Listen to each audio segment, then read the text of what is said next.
Sábado 9 de abril, sábado quinto de Cuaresma.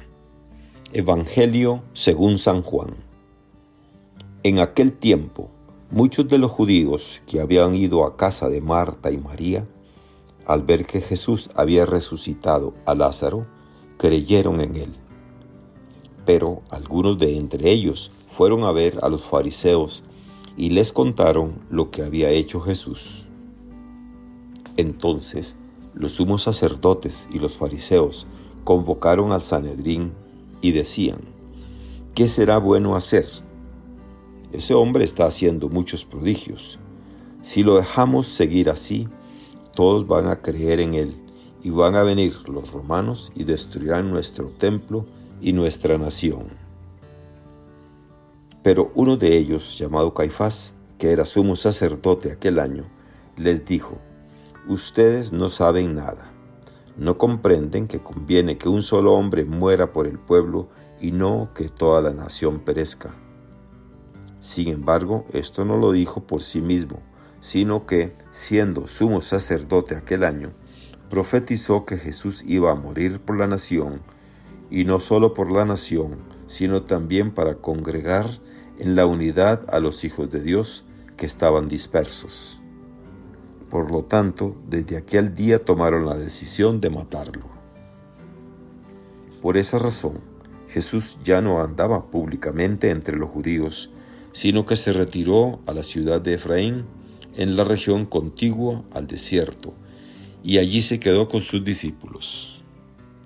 Se acercaba la Pascua de los judíos, y muchos de las regiones circunvecinas llegaron a Jerusalén antes de la Pascua para purificarse.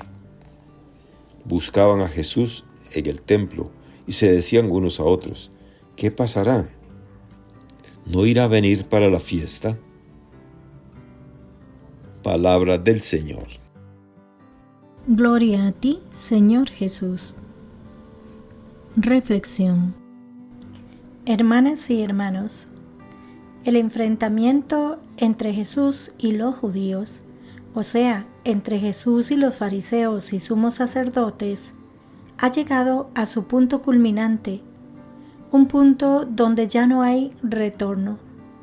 Ya no se trata de polémicas sobre la ley, ni amenazas o de ataques como intentos de lapidación, más o menos espontáneos.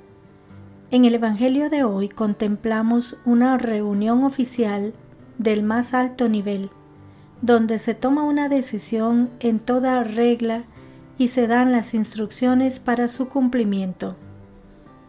Es curioso, paradójico y trágico que el motivo final de la decisión de darle muerte sea el hecho de que Jesús ha devuelto la vida a un hombre, a Lázaro. La ceguera de los líderes del pueblo es total.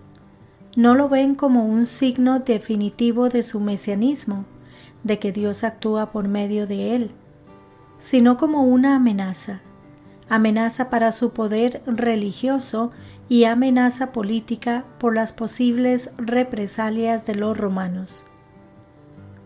Es evidente que los cálculos humanos y los intereses de corto alcance les han cegado para ver lo que, por otro lado, parece evidente. Dios mismo actúa en y por Jesús. El evangelista, que siempre juega en dos planos, el de la comprensión meramente humana y la de los planes de Dios, como diría el profeta Isaías: mis pensamientos no son sus pensamientos y mis caminos no son sus caminos.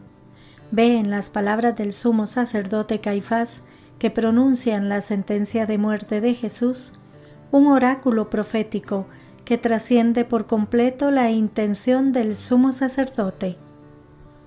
Efectivamente, Caifás, siendo de aquí abajo, decide la muerte de Jesús por cálculos políticos y religiosos, pero por el cargo que ocupa, que proviene de allí arriba, expresa el verdadero sentido de la muerte de Jesús. Sin quererlo ni pensarlo, anuncia el significado de la muerte del Señor. Jesús va a morir por todo el pueblo, y no solo, sino que iba a reunir a los hijos de Dios dispersos, es decir, Jesús va a morir por toda la humanidad. Es muy significativo que el profeta Ezequiel, en la primera lectura de hoy, no se refiera a Judá sino a Israel, que se había dispersado definitivamente casi 200 años antes de la deportación de Babilonia.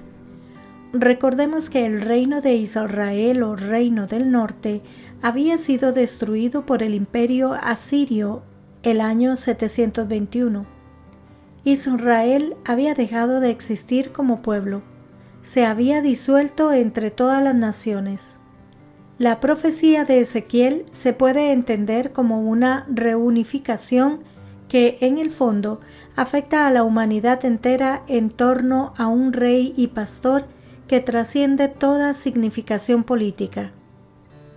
Por su parte, Jesús es consciente de la situación y sabe lo que le espera. Él entrega su vida libremente, pero el momento no ha llegado. Por esa razón, Jesús ya no andaba públicamente entre los judíos, sino que se retiró a la ciudad de Efraín, en la región contigua al desierto, y allí se quedó con sus discípulos. Se prepara para lo que viene por delante. Jesús acepta libremente su muerte. Aceptar libremente la muerte por amor significa tocar el punto central del drama del ser humano, exiliado de Dios por el pecado, condenado a una muerte para siempre. La muerte no distingue razas, ni condición social, ni partidos, ni ideologías, ni religión. Yendo libremente hacia la muerte, Jesús se adentra en el lugar en el que todos, sin excepción, somos iguales. Solo dando la vida es posible reunir a todos los seres humanos dispersos en una familia nueva, la de los hijos e hijas de Dios. El Evangelio de hoy nos deja en expectativa. Los que buscaban a Jesús se decían unos a otros: ¿qué pasará? Jesús se prepara para volver a Jerusalén. La hora se acerca. Y nosotros, discípulos y discípulas suyos, después de recorrer el camino cuaresmal, ¿cómo nos encontramos? ¿Estamos también a la expectativa de lo que ocurrirá? ¿Estamos preparados para acompañar al Señor en su pasión y muerte, para ser testigos de su resurrección?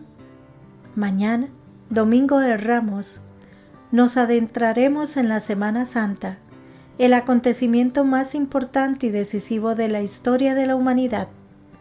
Que Dios los bendiga y los proteja.